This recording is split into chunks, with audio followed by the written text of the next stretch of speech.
Last week, we started our discussion on quantum theory with black body radiation,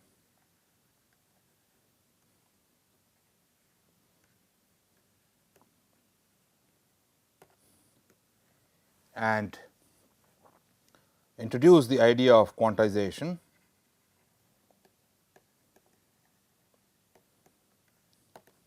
It said that an oscillator,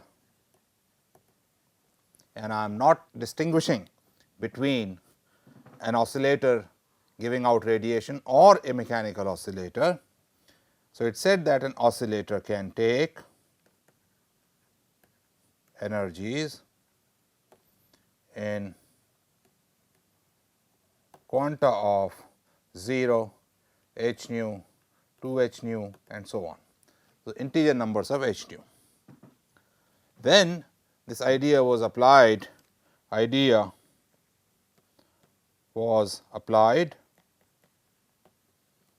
explain the spectral density or spectrum of black body radiation.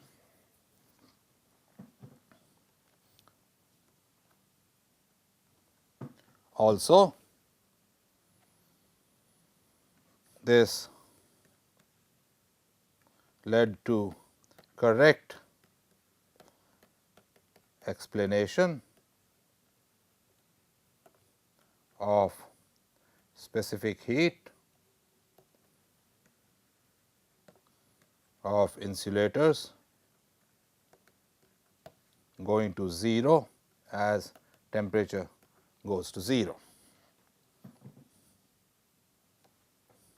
Then Einstein introduced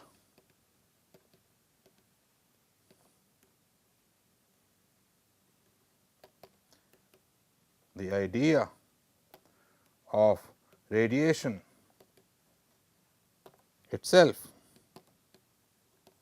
coming in the form of energy quanta, which we now call photons. And finally, we ended the week with a discussion of Bohr model of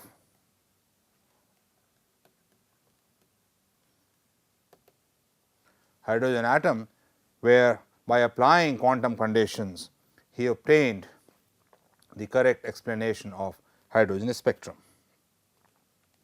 At the end of that, the final lecture, I had said that Bohr model cannot be applied to one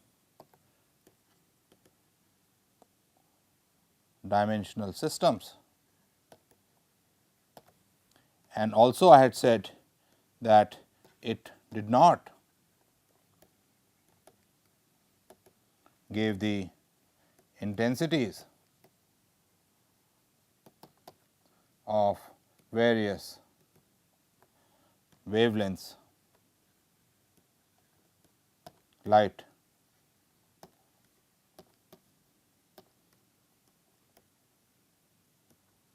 in the spectrum.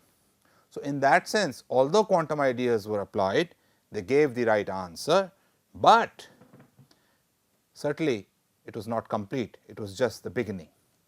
And one had to find answers, one had to develop a theory as to how to get the answers of, say, one dimensional systems or other systems other than hydrogen atom, and also how to calculate intensities of various wavelengths that exist in a spectrum.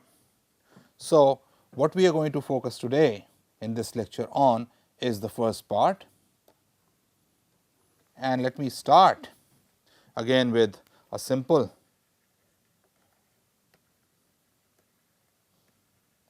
harmonic oscillator, for which I know that the energy comes in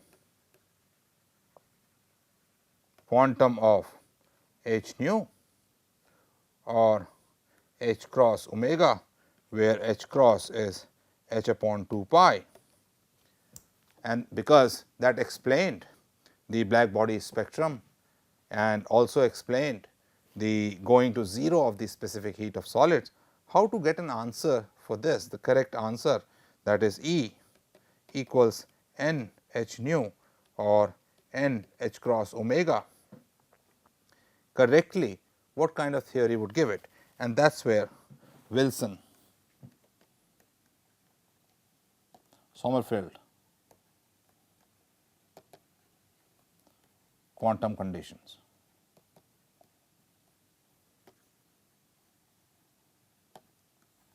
come into the picture.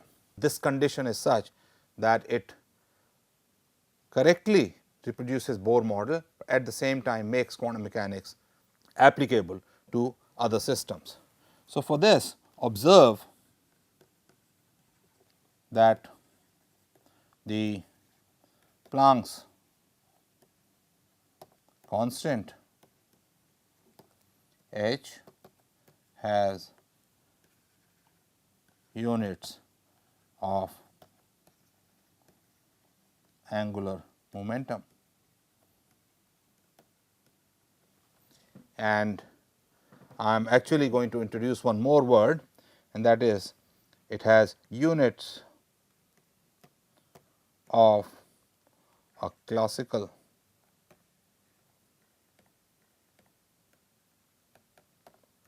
quantity called action. And action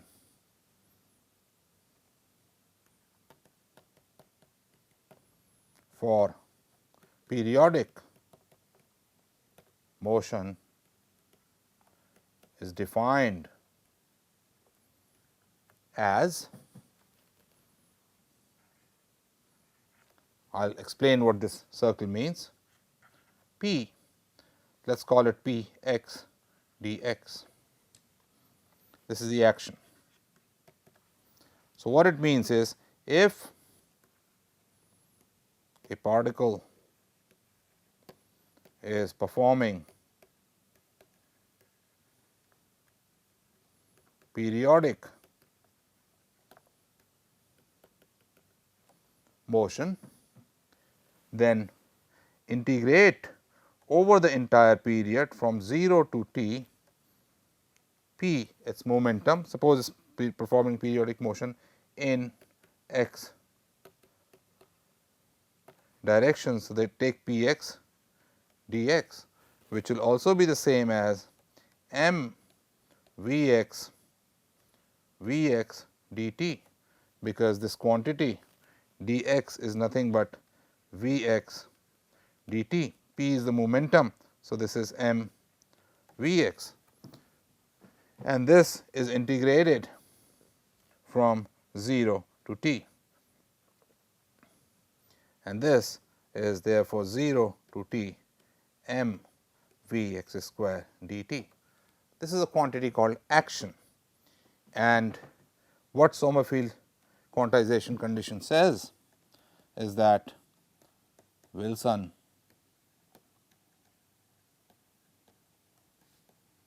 Feld quantization condition, it says that action is quantized.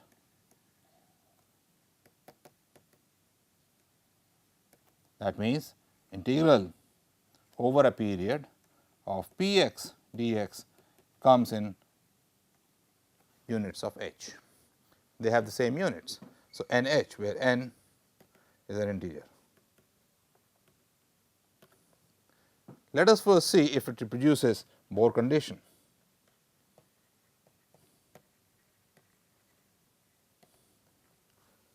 The Bohr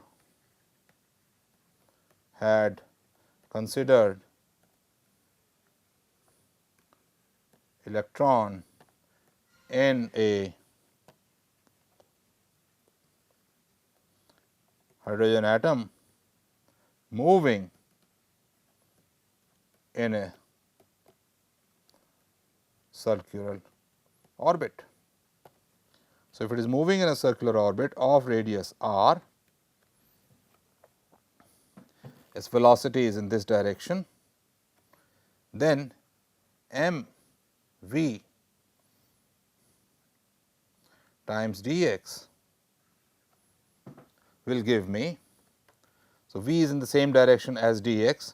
This is the displacement dx, right. Although I am considering a circular motion, v is a constant, m is a constant, it will give me 2 pi r, and according to Wilson-Sommerfeld condition, this must equal nh, and therefore, mvr would be equal to n h over 2 pi, which I will write as nh cross, and this is precisely the Bohr condition. This is the Bohr quantization.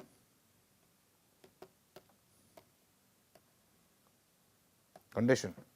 So, Wilson-Sommerfeld quantization condition is consistent with Bohr's quantization condition. So, it will explain hydrogen spectrum.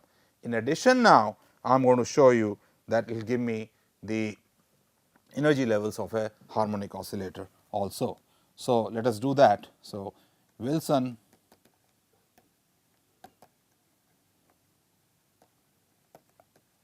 Sommerfeld condition applied to a harmonic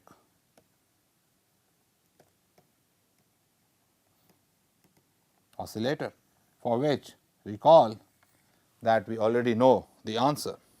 So, for a harmonic oscillator, the energy E is given as 1/2 m v square plus 1/2 k x square, which is also written as 1/2 m v square plus 1/2 m omega square x square. I can write this as p square over 2 m plus 1/2 m omega square x square. This immediately gives me that the momentum p is equal to square root of 2 m e minus m square omega square x square. That is the momentum. It could be plus or minus. So, in a harmonic oscillator, when the particle is going back and forth, and let us say that I take the origin to be at the minimum, when the particle is going to the right, p is positive, and when the particle is going to the left, p is negative. And what I want to calculate is p action is going to be integral p dx from,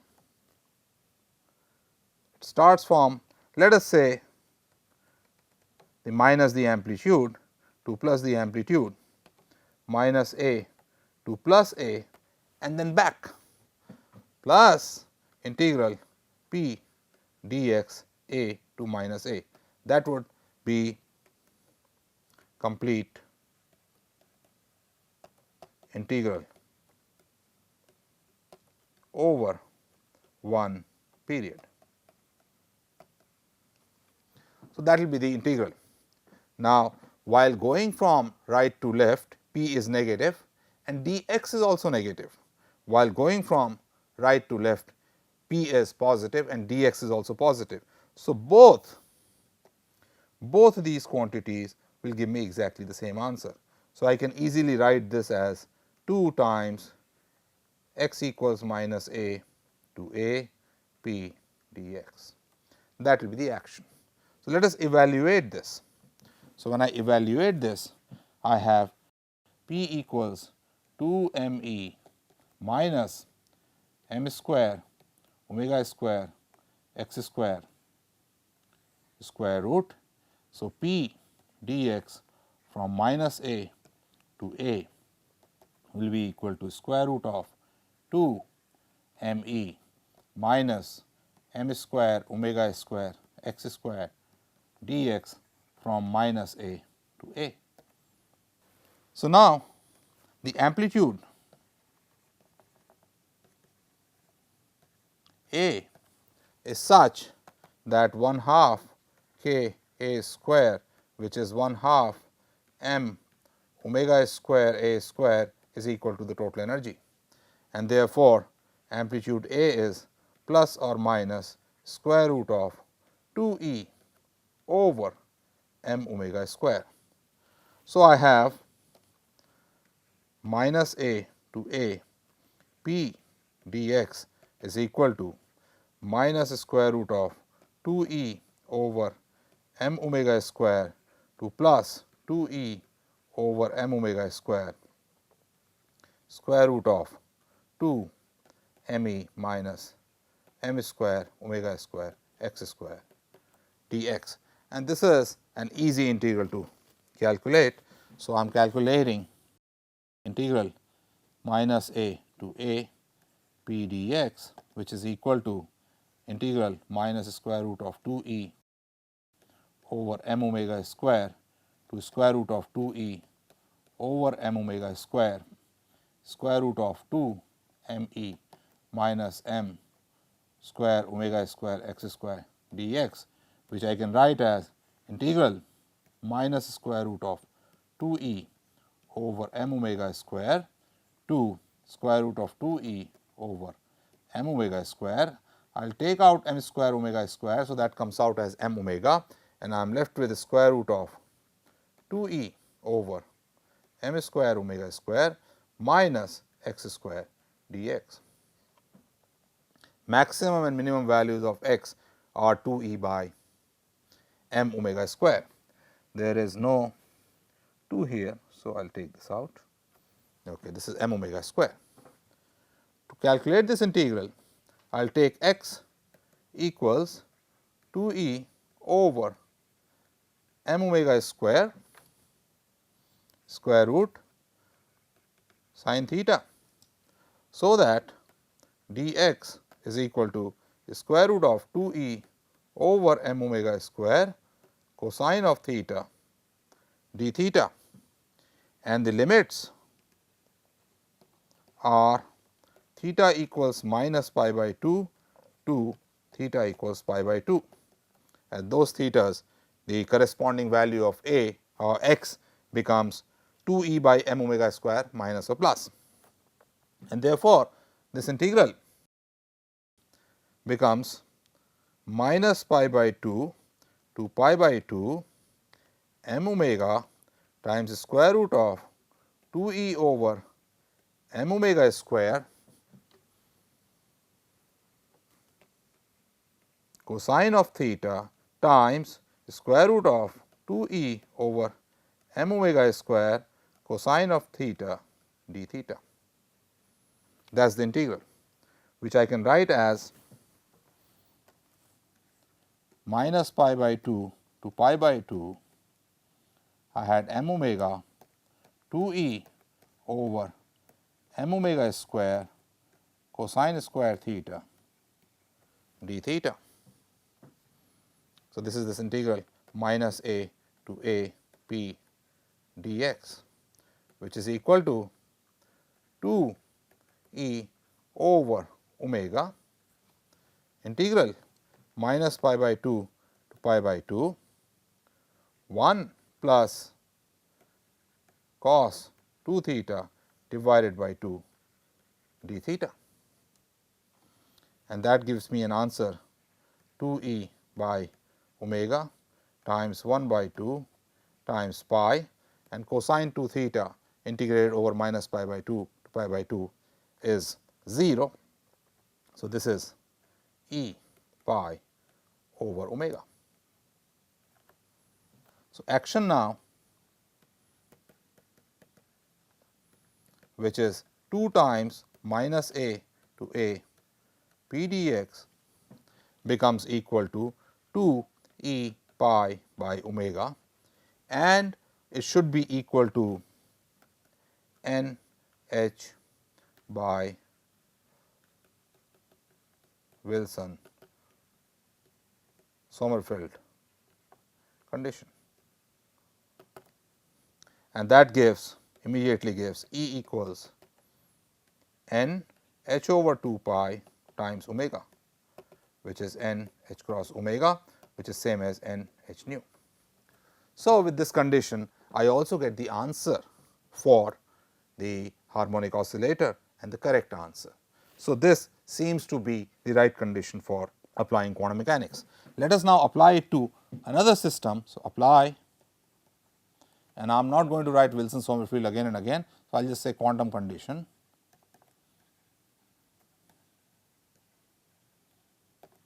to a particle moving between two rigid walls in x direction. So, this is still one dimensional motion. So, the problem I am considering is there is a particle of mass m that is moving back and forth between two rigid walls where the distance between them is L. So, what will this particle do? It will go this way, hit the wall and come back, and that will be one complete motion. So, if I were to calculate the action for this, action will be 0 to L p dx plus L to 0 p dx, and both will contribute the same, and therefore, I can write this as 2 times integral p dx 0 to L. What is p?